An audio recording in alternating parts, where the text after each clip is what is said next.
Hello, I'm Paul Shepard. Welcome to this segment of Open Window. We will bring you a performance of 5 rarely performed 17th century songs from a type of performance called a masque, written by John Milton, known primarily for Paradise Lost. With me for these performances are mezzo-soprano Stephanie Friedman. Stephanie has sung with the San Francisco Opera and the San Francisco Symphony, the San Francisco Pocket Opera, the Oakland Symphony, and has sung abroad in Italy and Austria.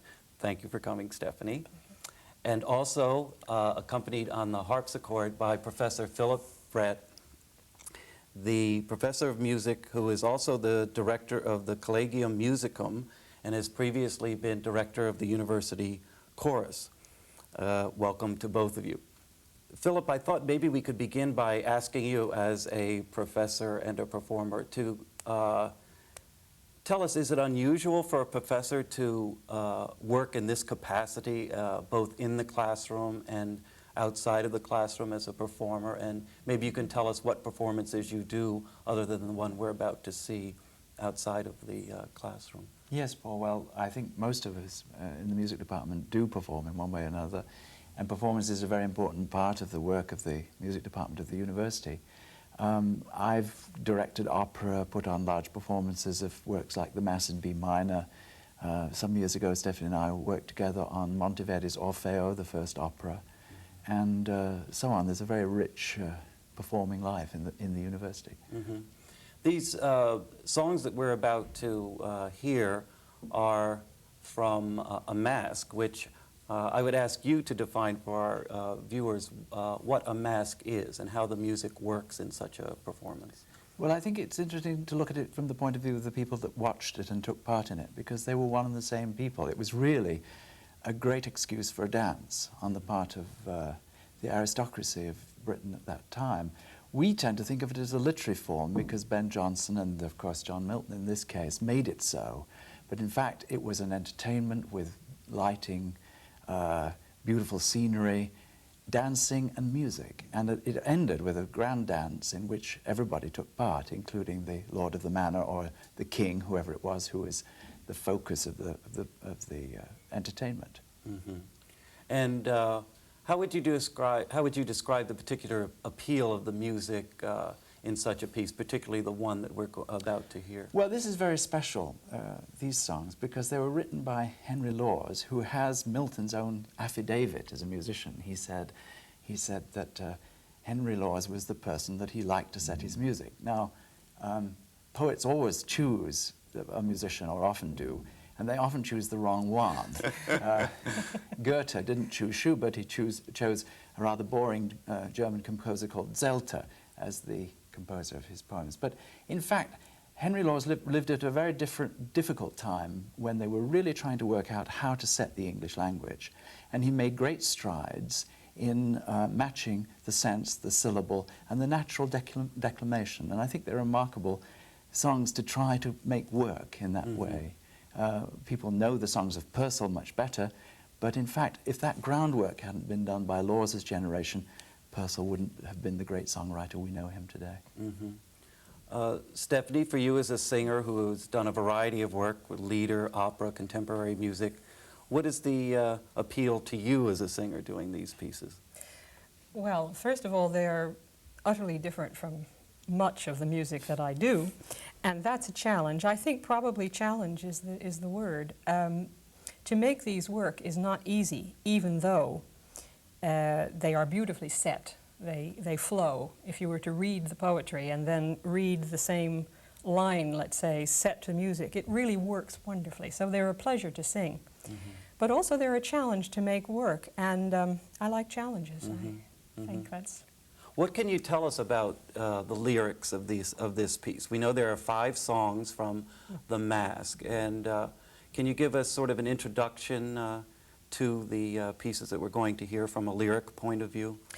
Well, I'll do my best. There is a storyline, and each of the 5 songs is sung by, well, they're sung by a variety of characters, I will say.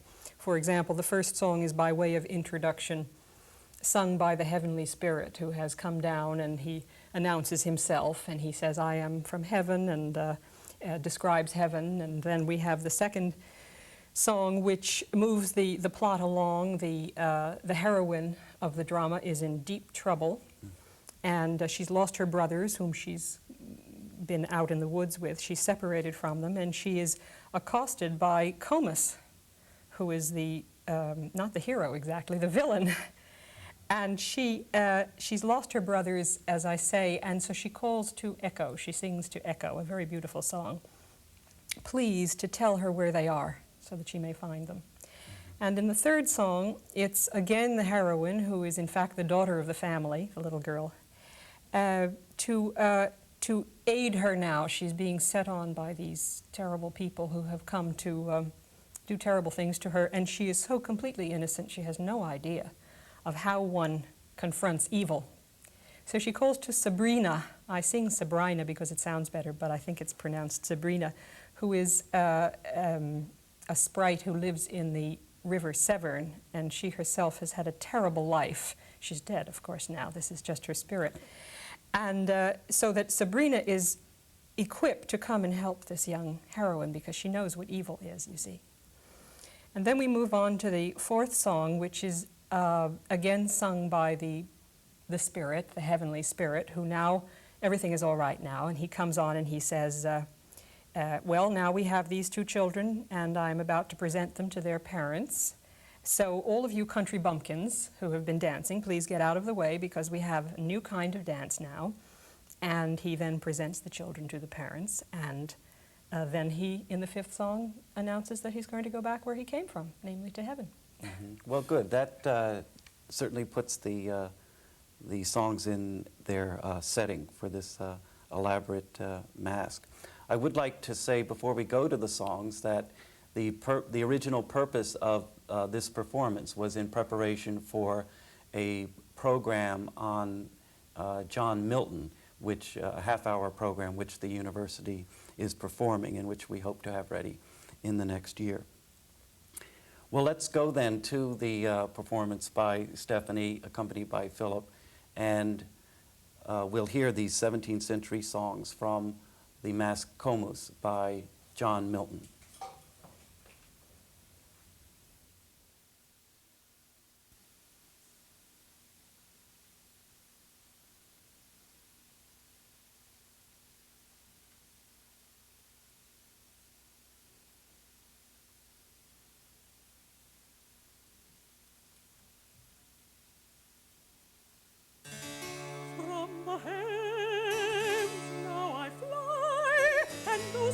Climes that lie where day never shuts his eye, up in the broad fields of the sky. There I suck the liquid air, all amidst the garden fair of Hesperus and his daughters three, that sing about the golden tree. Iris there with humid bow waters the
hands loosened wave in twisted braids of lilies knitting the loose train of thy ever-dropping hair. Listen for dear honor's sake, goddess of the silver lake. Listen, listen and save.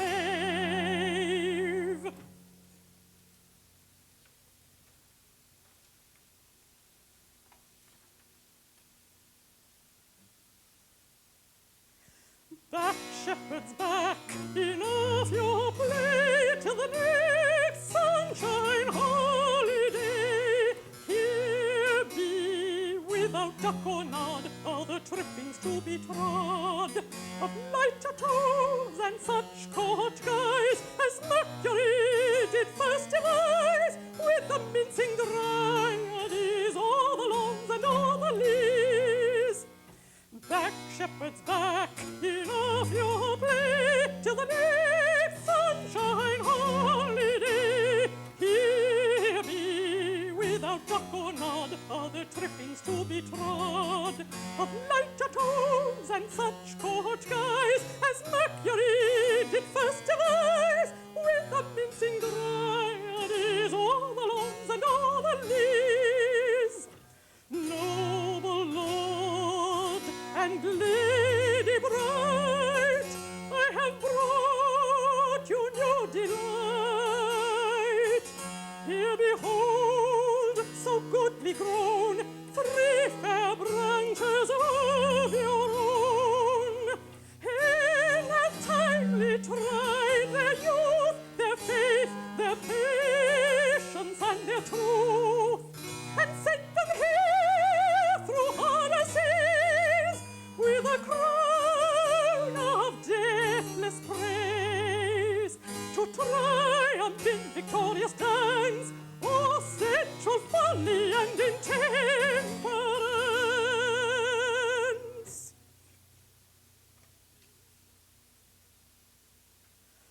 Now my task is smoothly done. I can fly or I can run quickly to the earth's green end, where the bold welkin slow doth bend, and from thence can soar as soon to the corners of the moon. Mortals that would follow me